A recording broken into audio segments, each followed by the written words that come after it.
Bismillahirrahmanirrahim. Assalamualaikum warahmatullahi wabarakatuh. Ya, kita bertemu kembali dalam pembahasan soal kimia analitik. Soal kimia analitik pada kesempatan ini yang saya ambil adalah soal ON MIPA, ya, Olimpiade Nasional MIPA bidang kimia, yaitu soal tahun 2016. Langsung saja kita ke pembahasan soal, ya. Soal nomor pertama, ini sebanyak 0,112 gram KOH dicampur dengan tepat 0,6 gram minyak goreng dan dilarutkan dalam air atau etanol sehingga volumenya menjadi 250 ml. Jika 50 ml larutan tersebut dapat dititrasi dengan 6 ml HCl 0,5 molar, maka tentukan angka penyampunan minyak goreng tersebut. Ya, diketahuinya ada AR, K, dan O.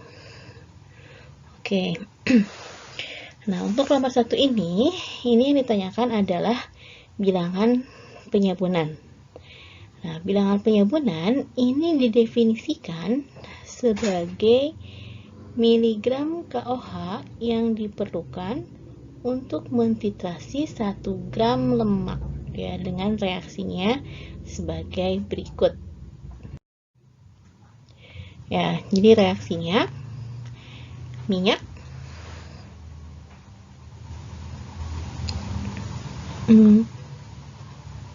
ya, ini minyaknya direaksikan dengan KOH menjadi gliserol dan sabun. Ini jadi produk yang terbentuk adalah sabun. Ya, ini produk yang terbentuknya sabun. Pada soal yang ditanyakan tadi bilangan penyampunan. Nah, jadi ini prinsipnya ini adalah titrasi balik, ya. Jadi pertama KOH-nya ini ditambahkan secara berlebih pada minyaknya, ya. Nah, kelebihan dari KOH-nya ini nanti yang akan dititrasi dengan HCl. Nah, yang kita cari adalah KOH yang bereaksi dengan sabun, ya. Berarti nanti mol KOH yang awal yang ditambahkan berlebih kita kurangi dengan mol KOH yang bersisa. Mol KOH yang bersisa yaitu yang dititrasi dengan HCl. Itu prinsipnya. Ya. Ya, oke. Nah, jadi kita di sini punya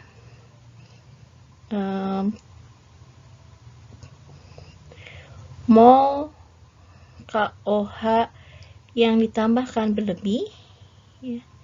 Mol KOH yang ditambahkan, ya, ini yang berlebih. Berarti kan ini yang ditambahkan yang berlebih ini adalah yang 0,12 gram ini, ya. Nah, berarti kita bisa mencari molnya. Berapa banyak molnya? Berarti molnya adalah massa KOH-nya, ya. Massanya dibagi dengan berat molekul. Massanya di sana ada 0,112 gram dibagi berat molekul untuk KOH adalah berat molekulnya 56, ya. Untuk KOH 39 ya 56 gram per mol. Oke. Jadi dari sini kita akan dapatkan mol dari KOH. Ya, ada yang sudah menghitung. Mol dari KOH-nya berarti 0,112 dibagi 56. Ini kalau 112 dibagi 56 itu adalah 2 ya. 2 berarti 2 dikali 10 pangkat minus 3. Oke. Minus 3 mol atau 2 milimol. Oke. Ini mol KOH yang ditambahkannya adalah 2 milimol. Nah, terus kemudian kita bisa menghitung juga tadi adalah mol KOH yang bersisa.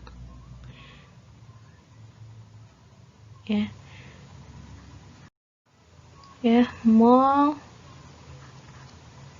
Sebentar. Mol KOH yang bersisa, ya.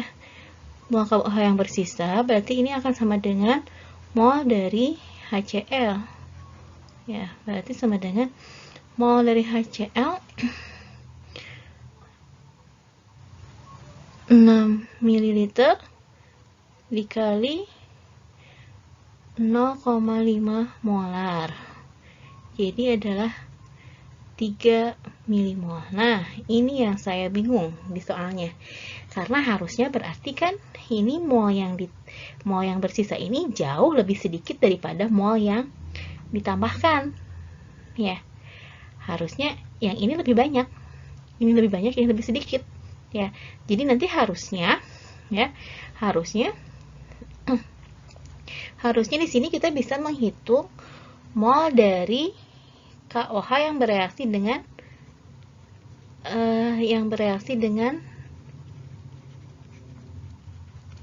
minyak. Ya, berarti kan nanti mol KOH yang bereaksi dengan minyak ini adalah yang mol KOH berlebih, ya. Mol KOH berlebih dikurangi dengan mol yang KOH sisa. Harusnya seperti ini. Ya, jadi nanti kita dapatkan mol KOH yang bereaksi dengan minyak. Setelah kita dapatkan mol KOH yang bereaksi dengan minyak, nanti kita di sini harusnya mendapatkan massa dari KOH. Ya, jadi harusnya seperti ini ya. Nanti baru dapat massa KOH.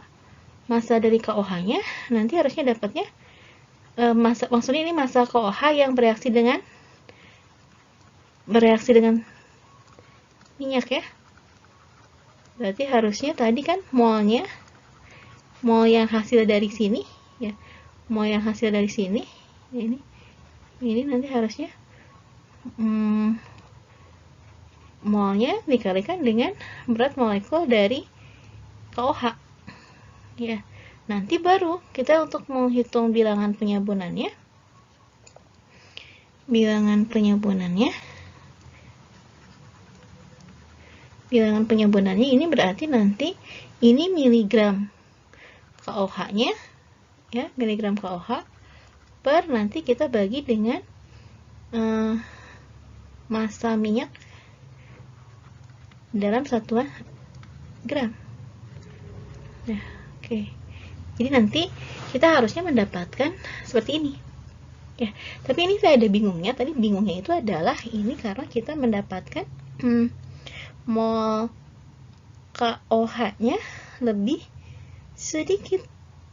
Mol KOH yang ditambahkan berlebihnya. Ya, lebih sedikit daripada mol KOH yang bersisa. Ya. Oke, nanti teman-teman bisa mencari lagi ya. Tapi saya yakinnya seperti itu. Jadi ini enggak tuh kalau soal salah juga nggak mungkin ya. Jadi nanti kalau teman-teman yang ada ide yang lain untuk mengerjakan soalnya, nanti bisa hubungi saya ya. Nanti kita bisa kita sama-sama nanti bisa bahas lagi nanti di GCR kalau ada jawaban yang lain.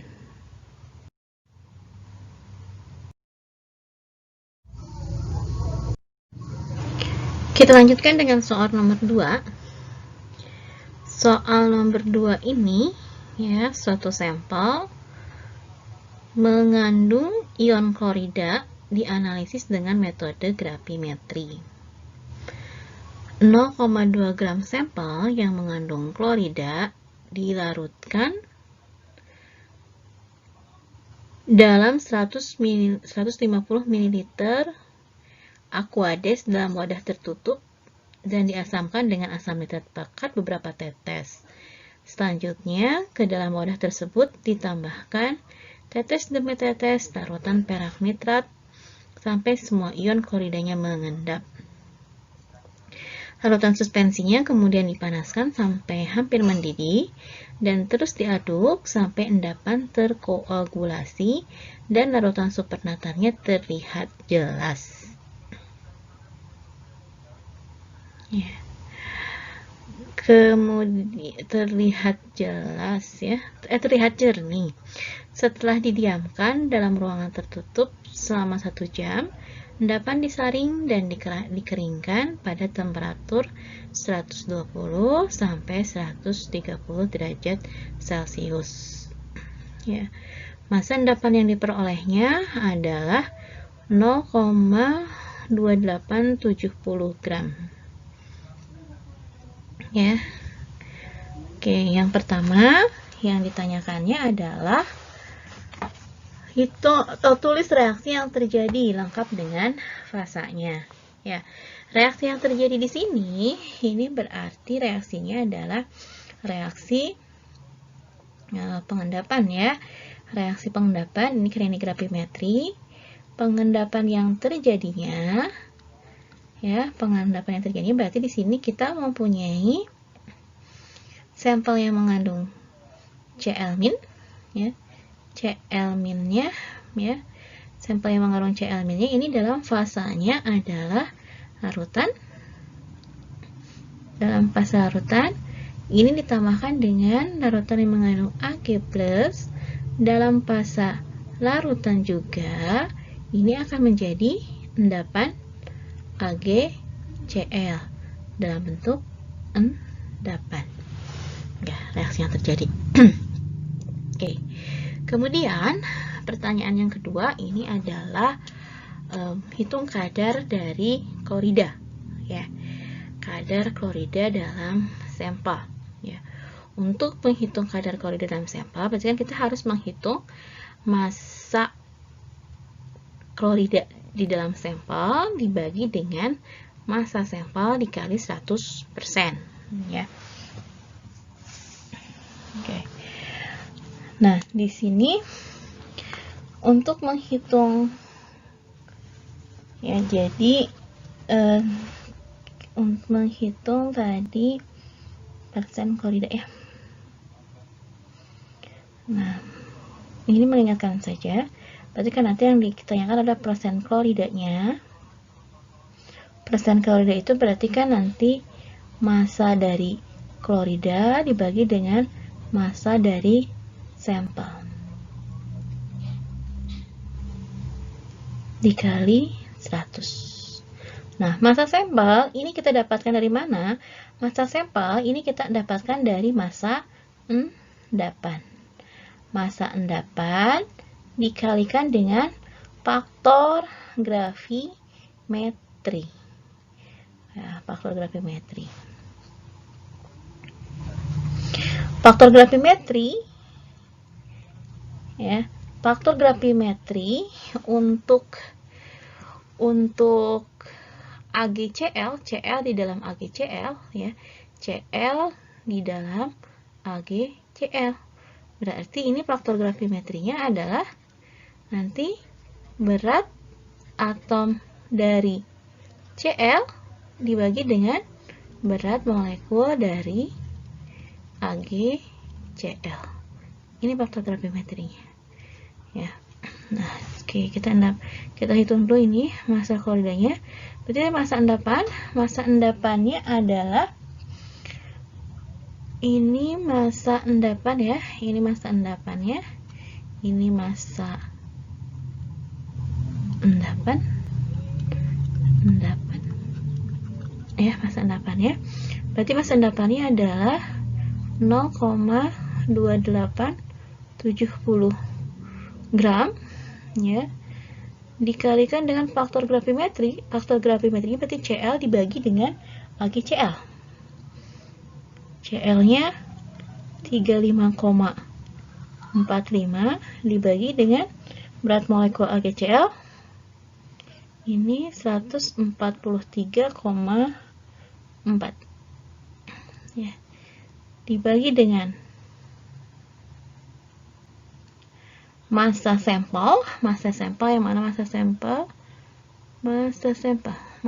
ini berarti massa sampel ya, yang ini adalah ini massa sampel, sebentar, ini massa sampelnya, ya, di massa sampelnya adalah 0,2 ya, dikali 100.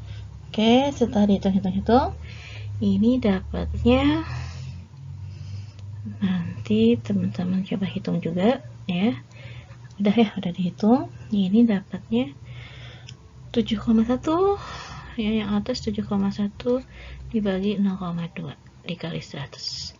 Jadi dapat persen CL-nya adalah 35,475%. Oke. Ya, jadi kita dapatkan ini kadarnya tadi 35,475%. Nah, selanjutnya ini ada yang C. C ini mengapa proses pengendapan harus dilakukan dalam suasana asam nitrat?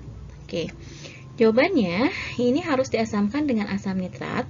Ini untuk mencegah pengendapan garam-garam perak lainnya, ya, seperti misalnya fosfat dan karbonat. Ya, ini mungkin terbentuk dalam larutan netral. Ya, selain itu juga ini untuk menghasilkan endapan yang lebih mudah disaring. Ya, jadi itu kenapa kita harus dalam suasana asam nitrat. Oke. Pertanyaan yang D. Bagaimana cara memastikan bahwa endapan telah terbentuk sempurna? Ya. Cirinya apa? Cirinya endapan yang sudah terbentuk sempurna, ini nanti endapannya akan membentuk, sebetulnya ini ada di jawabannya sih. Nah, ini endapannya nanti sudah terkoagulasi semua, kemudian supernatannya sudah terlihat jernih, itu ya, untuk melihat endapannya sudah terbentuk sempurna. Jadi si supernatannya sudah jernih, berarti endapannya sudah terbentuk sempurna. Pertanyaan yang E, mengapa harus dilakukan dalam ruang gelap? Ya, mengapa harus dilakukan di ruang gelap? Jawabannya adalah karena perak klorida ini peka terhadap cahaya. Karena dia peka terhadap cahaya, maka nanti ini dapat mudah mengurai. Ya, jadi nanti endapan yang sudah terbentuk, endapan AgCl yang sudah terbentuk nanti akan terurai lagi menjadi Ag dan Cl2, ya, 2Ag dan Cl2.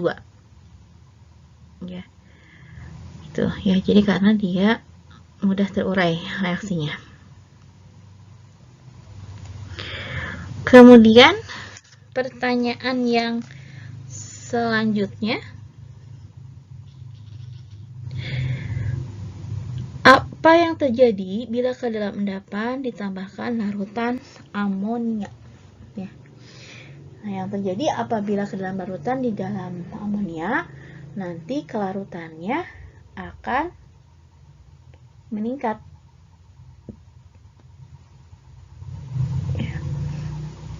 Ya, jadi adanya garam alkali dan amonia ini dapat meningkatkan kelarutannya sehingga nanti endapannya dapat melarut kembali. Ya. Oke, itu nomor 2 ya, itu nomor 2.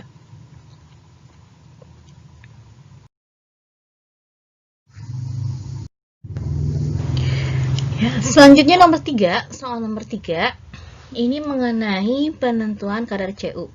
Ya, kadar Cu yang terdapat di dalam bahan tambang ditentukan secara volumetri sebanyak 0,5 gram sampel, dilarutkan dalam asam nitrat pekat dan diencerkan menjadi 500 ml.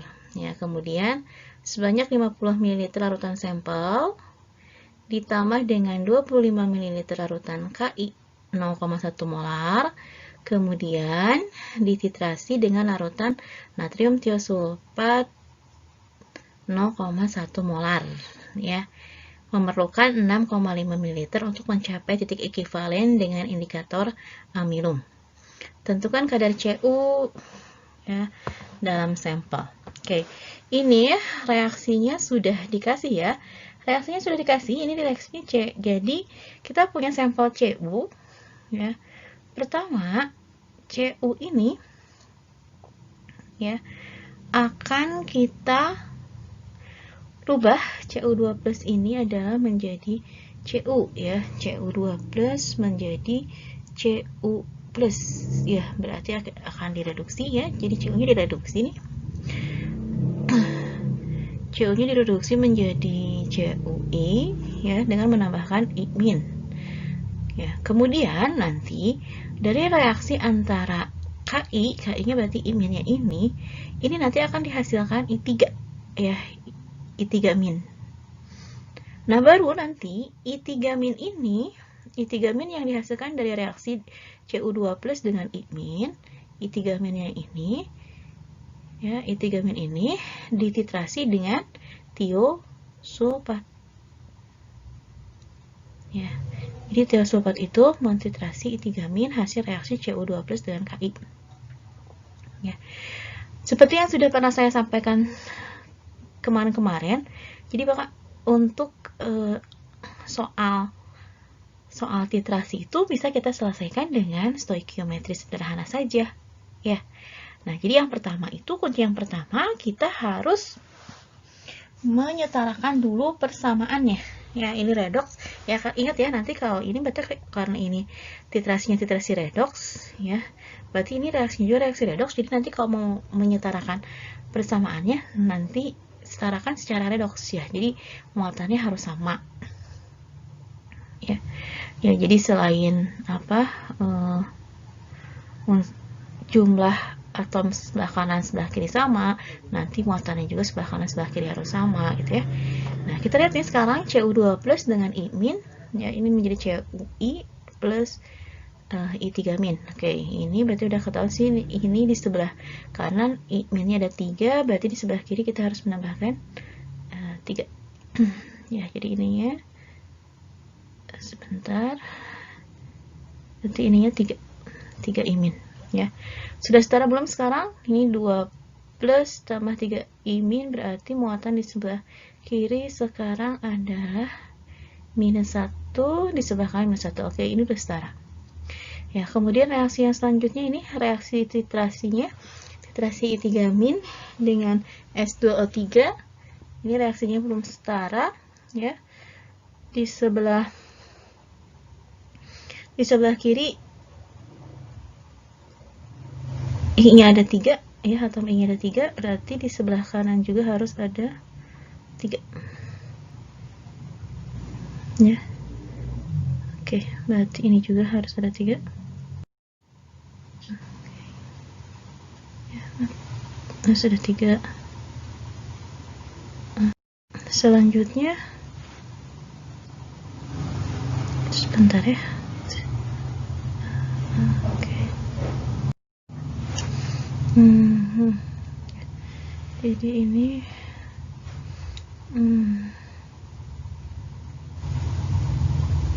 sebentar, ada teknis. Ini 3 ya, 3. Terus kemudian S2O3 nya berarti yang di sebelah sini harus ada 2. Oke, ada ya. Oke, sekarang atom-atomnya setara ya. Terus selanjutnya kita samakan muatannya. Muatannya di sebelah kiri berarti ini minus 1, minus 1, minus 4 berarti minus 5, di sebelah kanan juga minus setengah. Oke, berarti ini reaksinya sudah setara. Ini reaksi setara untuk reaksi titrasinya. Nah, selanjutnya, berarti kan di sini di dalam soal yang diketahui adalah volume natrium tiosulfat yang digunakan untuk mentitrasi I3-. Ya, ini volumenya 6,5 mili, kemudian ini konsentrasi dari tiosulfatnya. Ya. Oke. Jadi ini pertama berarti kita bisa menghitung dulu mol dari I3-. Mol I3-nya ini kita dapatkan dari mana? Untuk mol I3-, berarti kan kita kan tahunya ini dari soal, berarti kita bisa mengetahui mol dari S2O32- ya. Tiosulfatnya bisa kita tahu dari soal. Ya, ini kan dari soal ini udah ada tadi ini. Ininya berarti 6,5 ml, kemudian konsentrasinya 0,1 molar. Ya. Oke, berarti ini kita bisa tahu mol I3- dari perbandingan koefisien, gitu kan ya. Berarti mol I3- ini adalah setengahnya dari mol S2O32-. Ya. Berarti ini setengahnya dari molnya adalah molnya berarti volume dikalikan dengan molaritas. Nanti ini karena volume kita tidak rubah menjadi liter, berarti nanti hasilnya adalah milimol ya. Itu jangan lupa nanti mengkonversi larutan. Ya, memperhatikannya nanti. Berarti kan ini 6,5 ml dikali 0,1 molar. Ya, berarti ini adalah setengah dari 0,65, berarti ini mol dari I3-nya adalah 0,325 milimol. Ya, mol I3-. Kita dapat mol I3-. Ya. Nah, oke, selanjutnya ya. Kalau sudah kita dapat mol I3-, ya, mol I3-, ini berarti ini kan mol I3- itu ini kan yang dititras itu ini mol I3-. Dari mol I3- berarti kita bisa mendapatkan mol Cu2+. Ya, kita bisa mendapatkan mol Cu3+. Bisa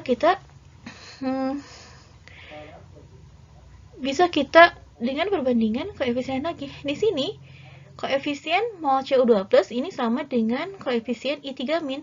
Berarti mol dari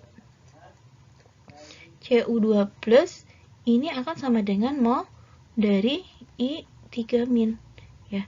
Jadi 0,325 milimol. Oke. Ya, mol. Nah, mol ini ya.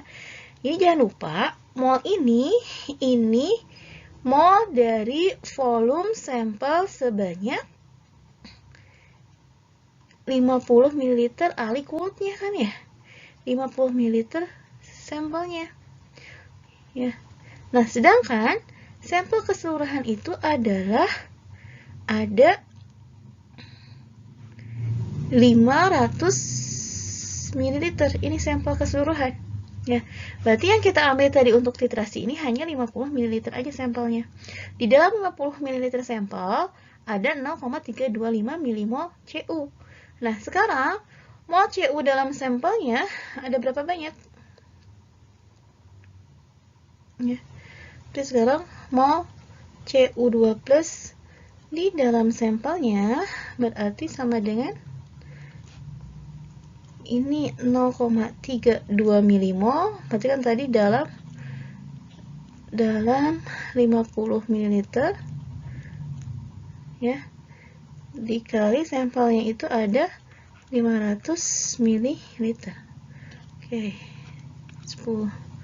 Ini bukan 35 ya, 325 ya. Berarti ini sama dengan 3,25 milimol. Ya. Jadi CO2 plusnya ada 3,25 milimol. Ya, dari sini berarti kita sekarang bisa menghitung sekarang massa dari CO2 plus. Ya. Massa CO2 plusnya berarti ini sama dengan 3,25 milimol kali berat molekulnya. Berat molekulnya untuk Cu 63,5 gram per mol, gitu kan ya. Dapat massa Cu-nya berarti sekarang menjadi 206,375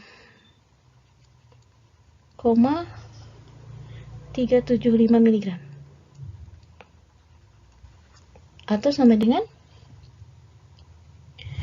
0,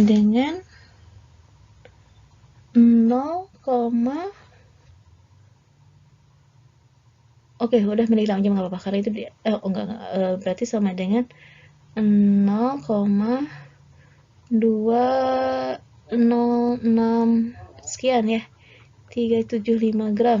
Nah, terakhir kita bisa menghitung kadar Cu.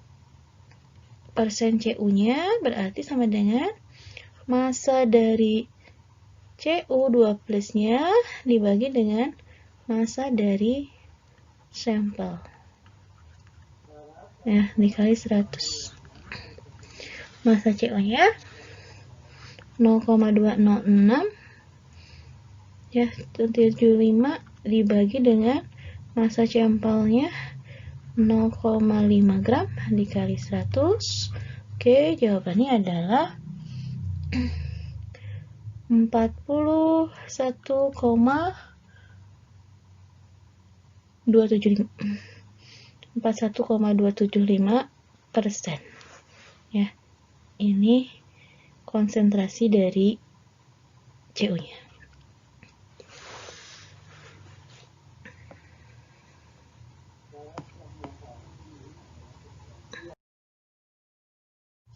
Ya, baik, untuk soal nomor 4 ini adalah penentuan kuinin dengan cara spektrofotometri UV vis.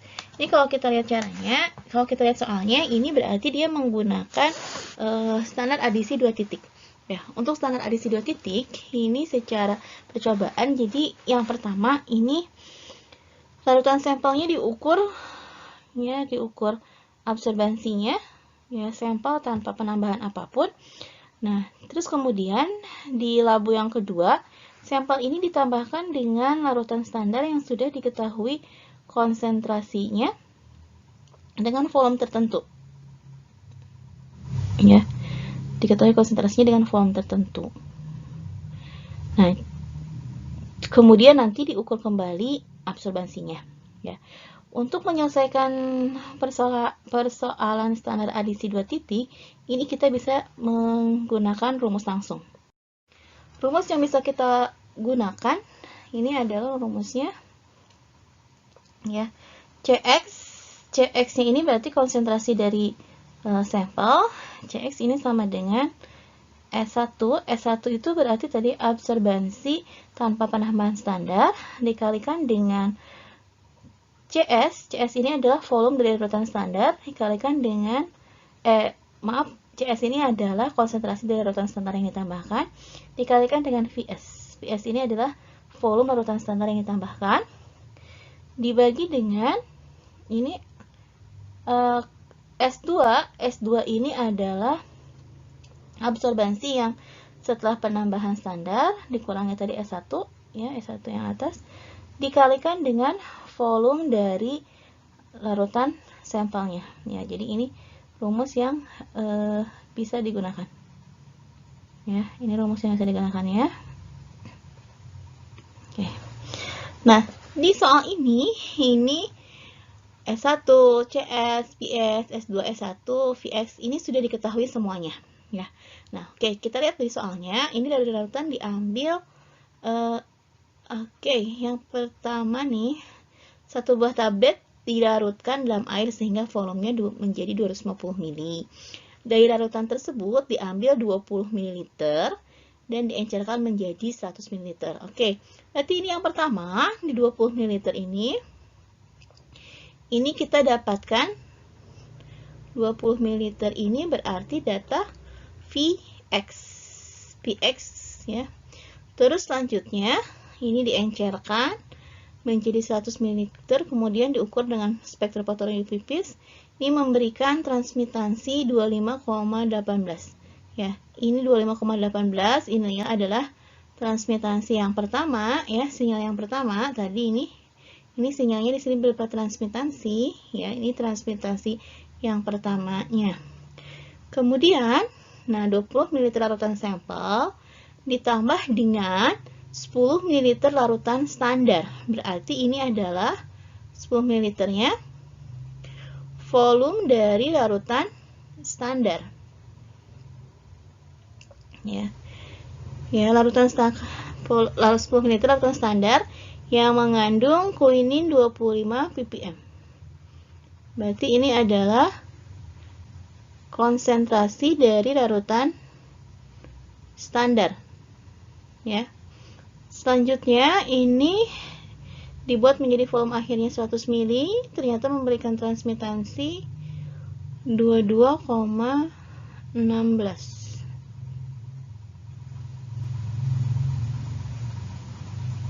Ya, transmitansinya 22,16. Berarti ini adalah T2. Ya. Nah, di sini yang harus menjadi catatan ini adalah S di sini ini harus berupa absorbansi. Jadi, kita harus merubah dulu transmitansinya menjadi absorbansi. Bagaimana merubahnya? Ini berarti menggunakan hubungan antara absorbansi dengan transmitansi. Absorbansi ini sama dengan minus log dari transmitansi. Ya. Jadi untuk yang pertama, untuk yang ini, ya ini berarti absorbansinya sama dengan minus log dari 0,2518. Ini transmitansinya didapatkan 0,5989. 5989. Nah, yang ini juga sama. Ini berarti kita bisa menghitung transmitansi yang kedua. A2-nya berarti sama dengan minus log dari 0,2216. Kenapa jadi 0,2216? Karena ini 22,16% per 100. Ya. Oke, ini minus lognya berarti ini jadi 0,6544. Ya. Oke. Nah, setelah dapatkan itu, ini kita bisa langsung memasukkannya ke dalam rumus. Ya, berarti konsentrasi dari sampelnya, konsentrasi sampel ya ini S1, S1-nya berarti yang 0,5989 dikali konsentrasi CS, CS-nya konsentrasi standar yang ditambahkan dikali 25 kali VS, VS-nya adalah volume dibagi dengan selisihnya. Selisihnya itu berarti tadi 0,6544 dikurang 0,5989 dikalikan dengan Vx. Vx itu adalah volume dari larutan sampel. Ya, oke. Ya. Ini kita kalikan yang atas yang bawah, yang atas itu hasilnya adalah 149,65 dibagi 1,11. Dapat ini hasilnya sebentar saya hitung dulu. Hasilnya 134,82 ppm. Oke, ini adalah konsentrasi sampel yang diukur. Ya. Ada yang harus teman-teman ingat, ya, berarti kan ini si 134,82 ini tadi dari volume 20 ml volume standar. Nah, di sini ya, di sini ada proses pengenceran. Ya. Berapa pengenceran yang terjadi? Ya, berarti di sini kita harus menghitung faktor pengenceran. Faktor pengenceran yang terjadinya ini berarti kan dari 20 mili ke 100 mili. Berarti di sini ada 5 kali pengenceran. Ya, ada 5 kali pengenceran. Jadi, konsentrasi sampel yang sebetulnya berarti ini adalah yang berarti harusnya konsentrasi sampelnya adalah 134,82 dikalikan dengan 5. Ya, yaitu sebentar 134,82 dikali 5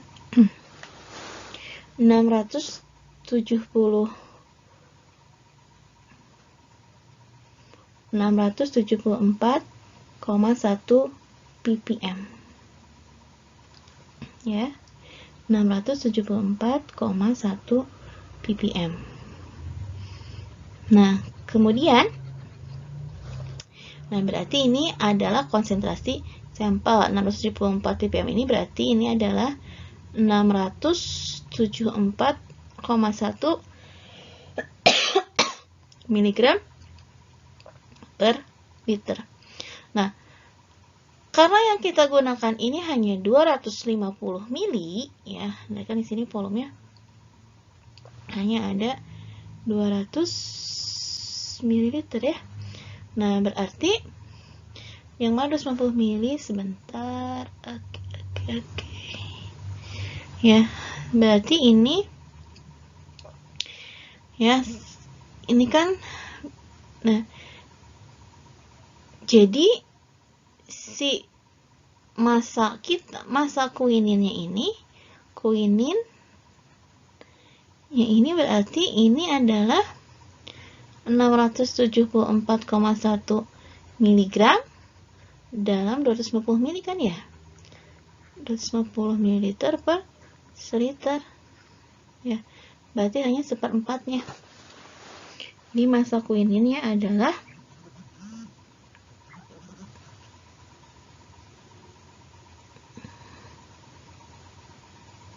168,8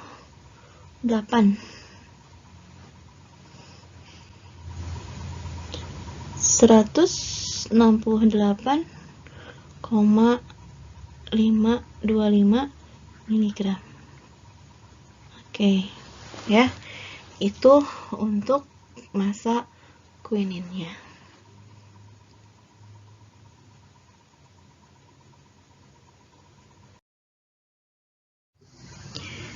Soal yang terakhir, ini soal nomor 5.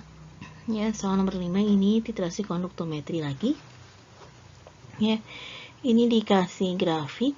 Ya, kemudian ini yang A, tunjukkan grafik mana yang menunjukkan konduktasi berturut-turut asam kuat, basa kuat, asam lemah, dan basa lemah. Mungkin maksudnya titrasi ya, titrasi asam kuat, basa kuat, kemudian titrasi asam lemah dan basa lemah. Kemudian berilah penjelasan atas pilihan Anda tersebut, ya. Yang C-nya titik mana yang merupakan titik ekivalen dari asam kuat dan basa lemah, titrasi asam kuat dan basa lemah. Kemudian berikan penjelasan Anda. Oke. Untuk ini saya akan jelaskan beberapa grafik ya, grafik untuk titrasi asam basa. Ya. Nah, yang pertama ini titrasi asam kuat basa kuat, kemarin juga sudah pernah kita bahas. Jadi kalau titrasi asam kuat basa kuat, ini nanti konduktannya pertama-tama akan mengalami penurunan ya, karena ion H+-nya ini mempunyai konduktivitas yang digantikan nanti oleh Na+ yang konduktivitasnya lebih kecil. Sampai nanti akhirnya ini mencapai konduktivitas yang paling rendah ya. Konduktivitas yang paling rendah ini nanti ada titik ekivalen ya. Setelah itu ketika NaOH-nya berlebih, nanti konduktansinya baru akan naik kembali karena nanti daya hantar OH-nya ini jauh lebih besar daripada ion Cl dan Na.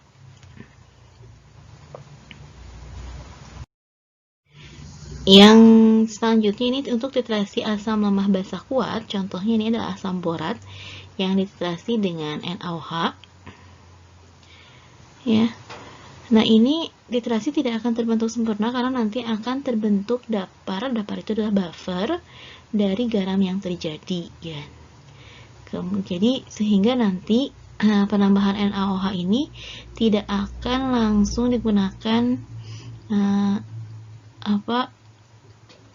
oleh larutan buffer ini karena nanti akan tertahan oleh sifat buffernya.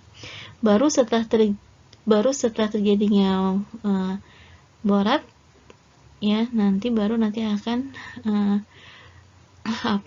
dan OH-nya ini akan berlebih, NaOH-nya berlebih, baru nanti konduktivitasnya akan naik dengan sangat cepat.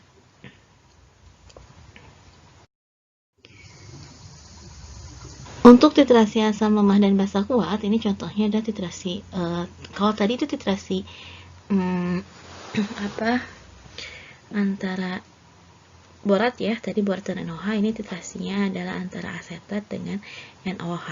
Nah, seperti ini untuk titrasi asam lemah dengan basa kuat ini nanti akan tergantung sekali pada konsentrasi dan juga nilai Ka-nya ya, Ka dari asamnya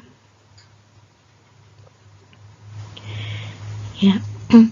Nah, kalau pada titrasi asam asetat dengan NaOH ini nah awalnya karena kan nanti akan terbentuk garam natrium asetat ya, natrium asetat. Nah, garamnya ini akan menekan ionisasi asam asetat yang masih ada sehingga nanti konduktansinya akan menurun. Namun setelah berlebih karena nanti ada pembentukan garam natrium asetatnya bertambah terus-menerus gitu ya. Ini nanti konsentrasi garamnya akan naik sehingga nanti konduktansinya menjadi naik.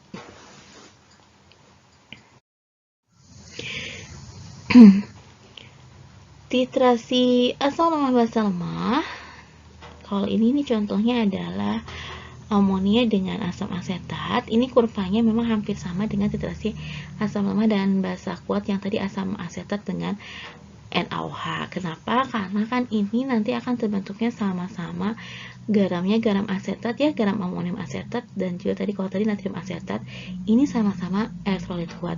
Jadi nanti prinsipnya sama. Ya, prinsipnya sama, nanti adanya garam-garam ini akan menekan dari konduktasi asetatnya sama asetatnya, baru nanti karena dia terbentuk garam ya, konsentrasi garam yang banyak setelah ditambahkan terus-menerus, maka nanti akan naik gitu. Nah, yang terakhir yang ada ditanyakan di soal adalah titrasi asam kuat basa lemah. Nah, untuk titrasi asam kuat basa lemah, ini kurvanya seperti ini. Jadi awalnya adalah mendatar dulu, baru dia naik ya. Oke. Ini karena mobilitas Cl-nya ini lebih baik dari penguraian dari hidroksi ya, penguraian hidroksi dari amonia ya. Nah, jadi awalnya ini ion-ion hidrogen itu kan akan hilang ya selama penetralan ya. Nanti setelah titik akhirnya tercapai baru nanti ini akan yang berlebih itu adalah Cl-min ya, Cl-minnya berlebih. Karena Cl-min ini mempunyai konduktivitas yang besar, makanya nanti dia akan naik ya. Oke.